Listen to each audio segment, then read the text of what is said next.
Yeah, I'll react to that, sure. Hey guys, right, so I watched the ANZAC Day video. Alright, I knew it was Australia New Zealand Army Corps is what the AC stands for. Let's go. Gentlemen, how's it going? I hope you're ready to learn. If not, there's the door. You are in the wrong class. Home ec is down the hall. Make me some spaghetti. Sorry. If you're new to the channel, hello, my name is Connor. I like to learn about history through YouTube recommendations. I'm from Rhode Island. Beautiful flag. U.S. The second beautifulest flag after Rhode Island. And I like to learn about history through YouTube recommendations. The original link to the video, top of the description below. Right below that, link to the Discord. Just click on it. It'll send you right over there. Love to have you. Makes it easier for me to interact with you and creates that watering hole atmosphere around history on YouTube and Discord I want to create. Now. Oh, and under that, the third link in the description. So under the... You have the original link to the video, then you have the Discord link, then you have the link to my second channel where I learn about, or where I react to non-history related material. Love to have you. Pull up a chair, my friend. More the merrier. Hope you're all doing well. Emotions are fickle if you're not. I'm noticing a flaw in that thing I say, you know, which I really do hope you guys are all doing well. Mental health is no joke. Yeah, that means if you're doing well, maybe you'll not do... You're great. Let's do it. Digging a hole here. Born on the shores of Gallipoli. That's a song, right? The shores of Gallipoli. ANZAC in World War I. Australian, New Zealand Army Corps. The Great War Special. This guy is the greatest setup. Once I get some money, I will, maybe when I get my next YouTube payment in October, I need to get like a cool historical artifact that isn't cheap but isn't too expensive, so that I can just maybe like a nice helmet, like an army helmet. I'd love like a Prussian. Anyways, that I could like have in the background here. Let's go. He just has a great setup. I've been stalling enough, long enough intro. Born on the... All right, let's go. And New Zealand had both Australia and New Zealand had large presences in the war, contributing thousands of men and seeing thousands of men die. And a part of their national identities were forged in the war as both nations became more independent from the British Empire.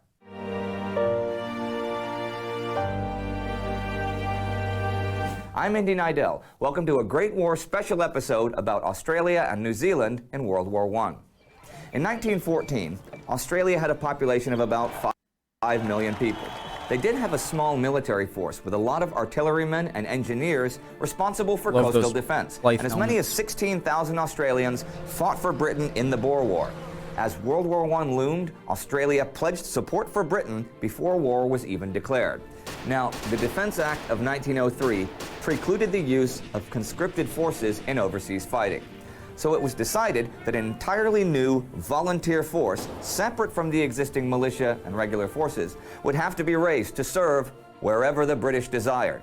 That entirely new volunteer force, separate from the existing militia and regular forces, would have to be raised to serve wherever the British desired.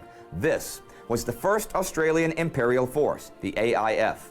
Initially, a force of 20,000 was proposed, but by the end of 1914, over 52,000 men had been accepted into service. The first convoy of the AIF joined with the New Zealand Expeditionary Force, NZEF, and set sail together in 10 ships under escort on November 1st, 1914, for training in Egypt. New Zealand had a population of 1.1 million, and in terms of military organization was similar to Australia. And New Zealand had had 6,500 men serve in the Boer War.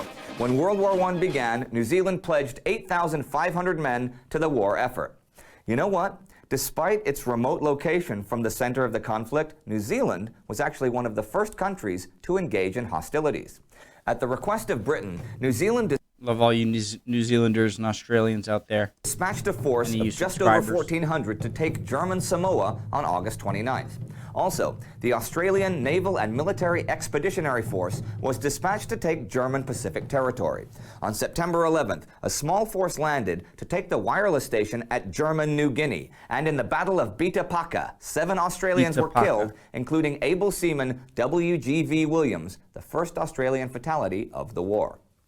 In December, the troops of the AIF and the NZEF in Egypt were combined under General William Byrd as the Australian and New Zealand Army Corps, better known as the ANZAC. This corps was originally to be trained in preparation for the trenches of the Western Front, but the entry of the Ottoman Empire into the war had changed that. Cairo and the Suez Canal were now potential targets.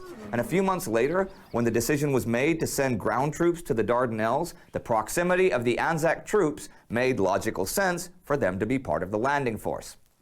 On April 25, 1915, ANZAC troops landed at Gallipoli, and I'm not going to talk about that here since I did in the regular episodes, but the 8-month stalemate at Gallipoli was a disaster for the Allies, resulting in enormous casualties, including 24,653 wounded and 11,488 dead ANZAC soldiers.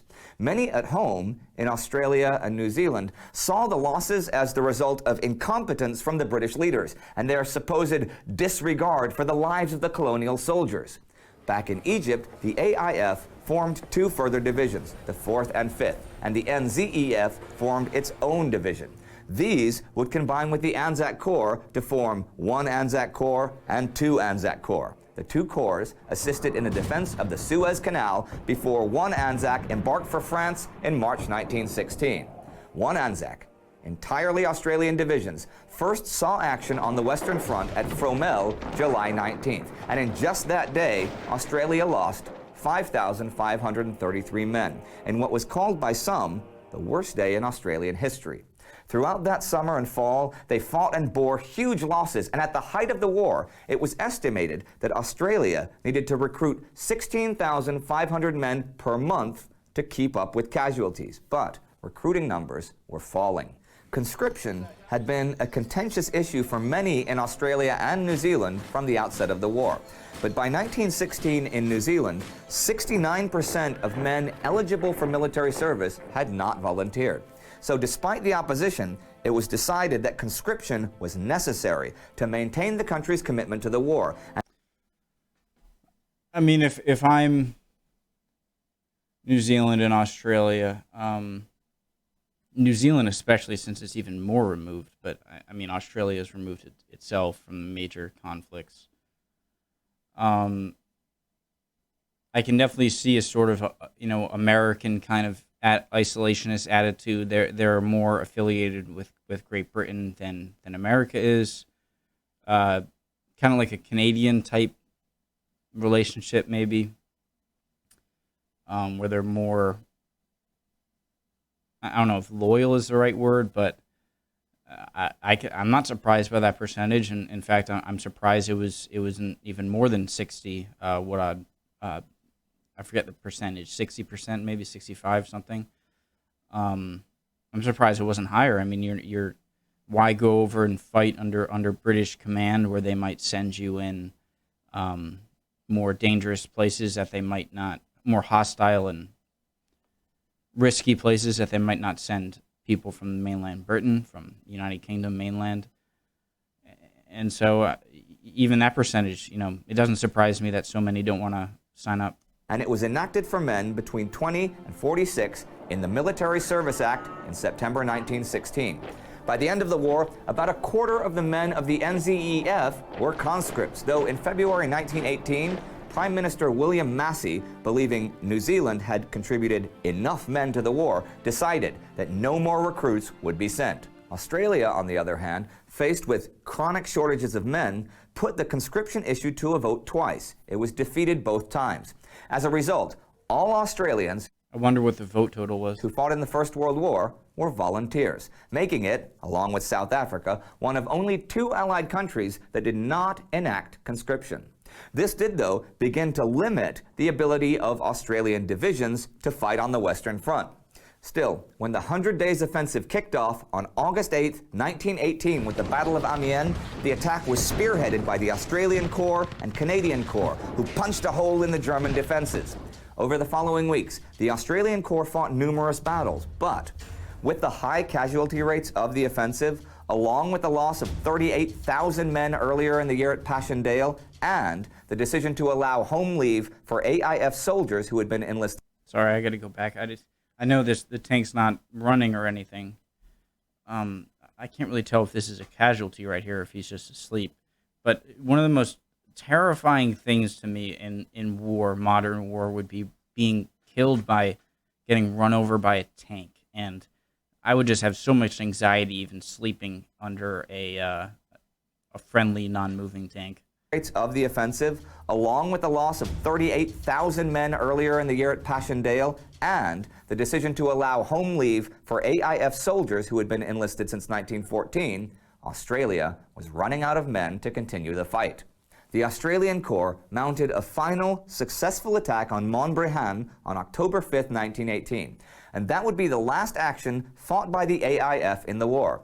But in August and September, though the Australian Corps made up only about 10% of the Allied forces, it had captured close to a quarter of all prisoners, enemy guns, and territory gained from the Germans on the Western Front.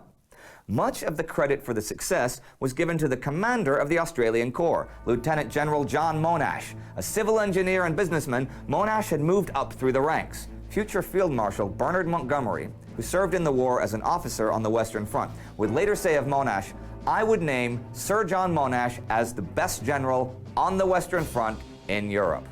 As for the New Zealander troops, after the disbanding of one ANZAC Corps and two ANZAC Corps in late 1917, the New Zealand Division was attached to British units and ended the war, spearheading many of the advances of the Third Army. The division fought its last action at the ancient fortress town of Le Quesnoy on November 4, 1918, where soldiers scaled the walls with ladders and engaged in hand-to-hand combat with German defenders, capturing 2,000 Germans and 60 guns. The ANZAC Mounted Division fought in the Sinai and Palestine campaigns against the Ottomans. In fact, 17,723 New Zealanders would fight in the battles that led to the defeat of the Ottomans and the fall of Jerusalem. The First World War, and particularly the legacy of Gallipoli, affected both Australia and New Zealand immensely, and the effects of the... Sorry, pausing a lot, but I would hate fighting in, desert. I feel like jungle, like rainforest jungle, hot, humid jungle would be the worst terrain probably to be a foot soldier in, but being in the desert wouldn't be great either. But at the same time, I'm sure Australia has some climates, environments within Australia that are almost, if not equally, inhospitable and hot as deserts in northern Africa. I'm sure are comparable. I know not all of Australia. Australia is huge, isn't like that. The war remain a part of the psyche of each nation today. I gotta shut up. War, and particularly the legacy of Gallipoli, affected both Australia and New Zealand immensely, and the effects of the war remain a part of the psyche of each nation today. The war revealed societal rifts and created internal political divides, but more significantly resulted in an astounding loss of life. 421,809 Australians served, and over 60,000 died, with a further 137,000 wounded. And of the initial 32,000 AIF recruits, only 7,000 survived the war. Close to 10% of the population of New Zealand fought in the war, with 100,444 men serving, including Maori and Pacific Islanders.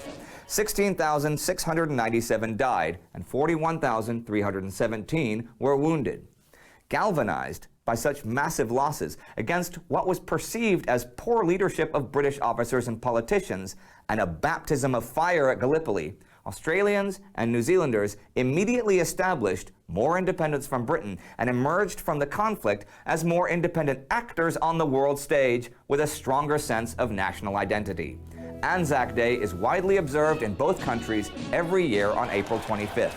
The anniversary of the landing at ANZAC Cove at Gallipoli in 1915. The observance is a reminder at ANZAC Cove at Gallipoli in 1915. The observance is a reminder of brave soldiers who were sent into battle in often impossible conditions and of the loss of life and the loss of innocence for two young countries. If you'd like to see how the landings at Gallipoli unfolded on that April day in 1915, you can check out our episode about that right here. I should Thanks check a lot that to out. Ryan Gallant, who did a lot of the research for this episode. We couldn't have done it without you, Ryan. And let us know in the comments what other countries you want to see in our country special so that we can put them on our list. And if you'd like to help researching the story of your country in World War I, send us a message on Facebook. See you Thursday. Awesome. The United States of America, at this point... Is this next in that thing? Oh, it's next. Okay. Hey, all right. I got to watch this one now anyway. Both Australia and New Zealand had large presences ANZAC. in the war, contributing thousands of men and seeing thousands of men die. And a part of their national identities, the United States of America... Wait, so the U.S. is right here. So where is that? Both Australia... I am confusion. into battle in often impossible conditions and of the loss of... I'd like to help researching the United States of America. Hold on. I know you guys probably... Great video. I'm going to be doing the next one right after this. See you guys next time. I'm just going to try and see if I can... We couldn't have done it without you, Ryan. And let us know in the comments what other countries you want to see in our country special so that we can put them on our list. And if you comment who did a lot of the research, at our episode about that right here. Thanks a lot to Ryan Gallant, who did a lot of the research for this. Inappropriate. Whoa. This week begins... So I can check that out too. I can add this to reading list. Add it. Reading list. Okay. All right. See you guys. You probably left already. See ya.